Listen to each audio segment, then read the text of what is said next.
वाशिम जिल्ह्यातील कारंजा, लाड व मानोरा मतदारसंघात मागील दिवसात सतत झालेल्या मुसळधार अवकाळी पावसामुळे शेतकऱ्यांचं प्रचंड प्रमाणात नुकसान झालंय।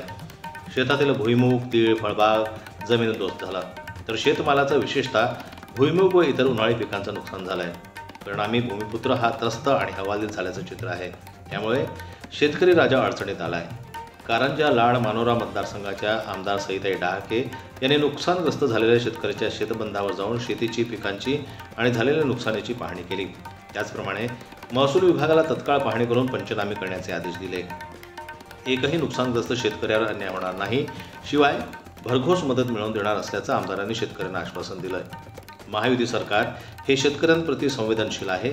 लवकरात लवकर तुम्हाला मदत मिळणार असून याबाबतीत आमदार नुकसानग्रस्त शेतीची पाहणी करण्यावेळी कृषी विभागाचे कर्मचारी आणि महसूल विभागाचे नायब तहसीलदार, वाडेकर, मंडळाधिकारी, तलाठी, ग्रामसेवक, सरपंच, भाजपा माजी तालुका अध्यक्ष राजीव काळे इत्यादी परिसरातील शेतकरी बांधव उपस्थित होते।